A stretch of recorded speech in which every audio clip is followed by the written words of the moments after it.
What are the spiritual benefits of holding one's tongue, and how does one refrain from unnecessary speech that contribute to one's, in a way that would contribute to one's spiritual growth?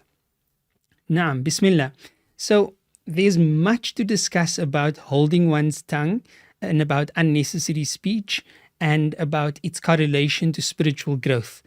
To this extent that you find there are dedicated works written within the realm of tasawwuf or Islamic spirituality focused only on the harms of the tongue, the dangers of the tongue, and the praiseworthy qualities of the tongue.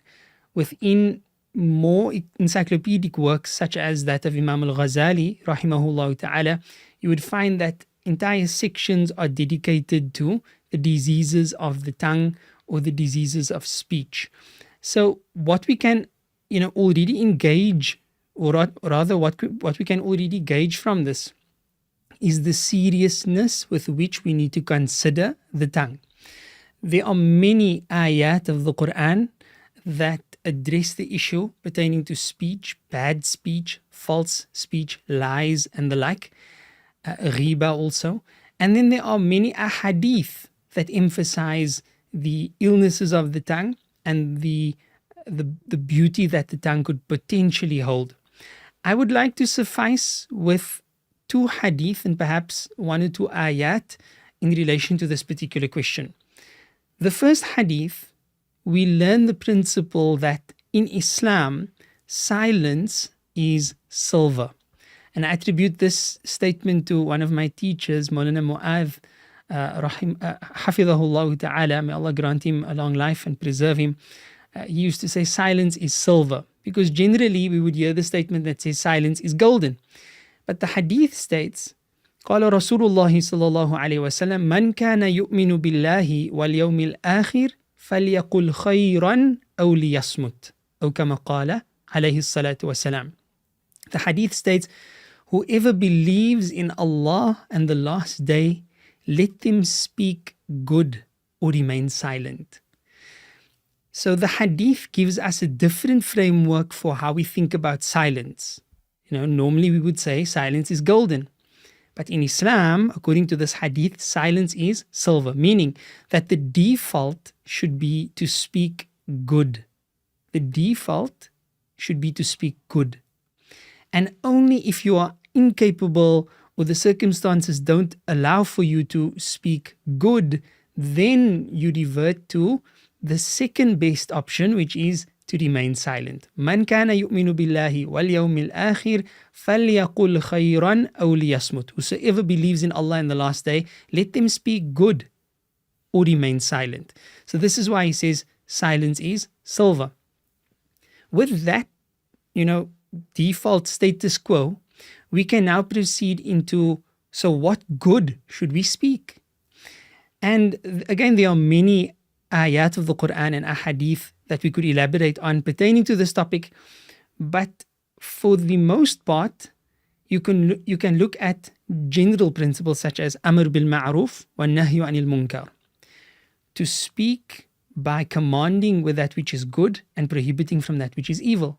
Nasiha is essentially an embodiment of amr bil ma'ruf wa nahi anil munkar. So to command others to do good, encourage rather, I should say, one another to do good, and to prohibit one another or to assist one another from evil, to stay away from evil. That's one of the ways in which we can speak good. And it's a very general principle and it applies to many scenarios. Another way of speaking good is to keep one's tongue moist with the remembrance of Allah subhanahu wa ta'ala, right? That the Prophet ﷺ used to do this in every condition, to the point that when he would exit from the toilet after having relieved himself, he would say, Ghufranaka, which means your forgiveness, O Allah. Even though he didn't commit any sin, but he sought forgiveness for the time in which he was not actively engaged in the remembrance of Allah subhanahu wa ta'ala, for the toilet is not a place wherein it is befitting to remember Allah, Rabbul Izzati wal Jalal, at least not in an active way, meaning not verbally or not acutely at the top of one's mind, and Allah knows best. So this was the condition of the Prophet ﷺ. He spoke good, by keeping his tongue moist with the remembrance of Allah. And he would even command us with this. He would say, لا تزال لسانك رطبا من ذكر الله. Never let your tongue dry of the remembrance of Allah. And the context of that hadith is a Sahabi coming to the Prophet ﷺ saying that, look, Islam has become vast and the rules and regulations have become many. Just give me one thing that I can hold on to, that I can find salvation in. And Rasulullah ﷺ instructed him to never let his tongue dry, or rather to keep his tongue moist with the remembrance of Allah subhanahu wa ta'ala. So again, this is part of the default status quo, to speak good.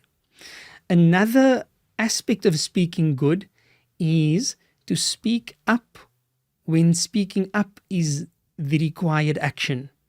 And this we find in the hadith of the Prophet Muhammad sallallahu alaihi wasallam, "Man ra'a minkum munkaran falyughayyiru biyadihi fa in lam yastati' fa bilisani fa in lam yastati' fa biqalbi wa dhalika adhafu al-iman." Or kama qala alayhi salatu wasalam. If you see injustice or wrongdoing, then you should change it physically. And if you cannot do that, then you should speak out against it. So it's your duty in that case to speak out against it, to speak out against injustice, to speak out against wrongdoing, evil, oppression, etc.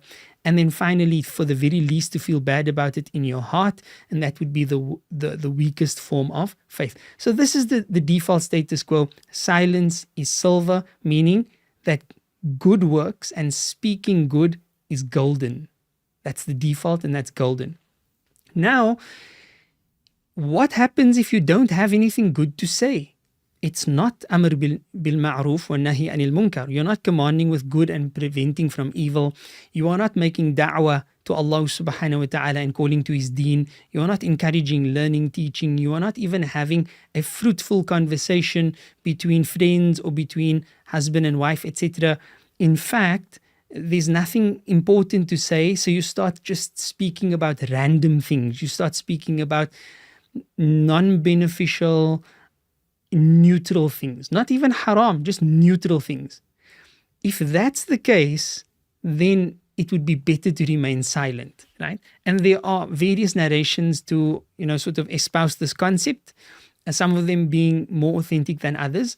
But herein, silence is going to become your friend, because it is actually more beneficial for you when there's nothing beneficial to say, that you remain silent. Now, we have to also understand that what I referred to by saying there's nothing beneficial, a husband and wife engaging in conversation, as long as it does not contain haram, even if it's neutral, it's fine, it's good. We need to spend time with one another. We need to, build on relationships and share those moments. So that would be beneficial. It may seem neutral, but it's actually beneficial. What would be completely neutral is, for example, two friends are traveling together. So naturally, because they haven't seen one another in some time, they start speaking, they start chatting. Eventually, they run out of things to say, and then the conversations just become random and mundane and neutral. But there's really, you've spoken enough now. You've built enough of the relationship up. Now you're just going to, for lack of a better term, you're speaking nonsense. You're just speaking vain things. At that point, silence is better.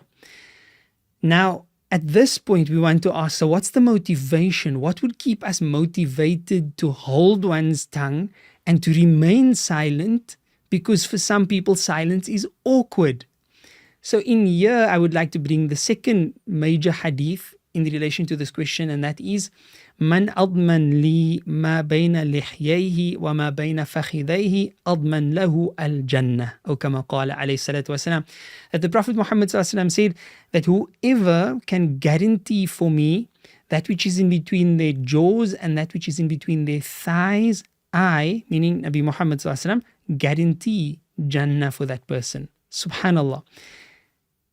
This means that if you can protect your tongue from speaking that which displeases Allah subhanahu wa ta'ala, and you can protect your private organs from actions which would displease Allah subhanahu wa ta'ala, only those two things, if you can guarantee that for the Prophet Muhammad sallallahu alaihi wasallam, then he guarantees for you Jannah.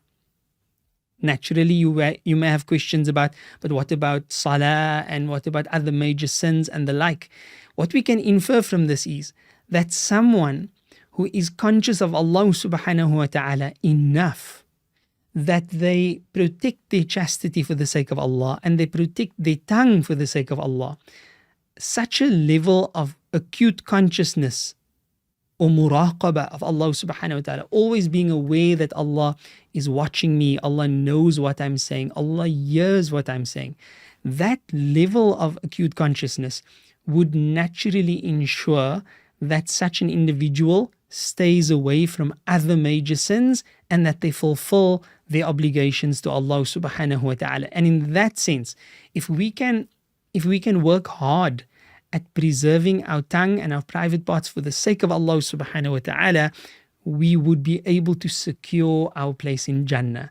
And that's the gist of how I would approach this question from a very basic level. Again, with the caveat that this topic is extremely vast and there are many aspects that we can look at, and you may find much available on seekersguidance.org.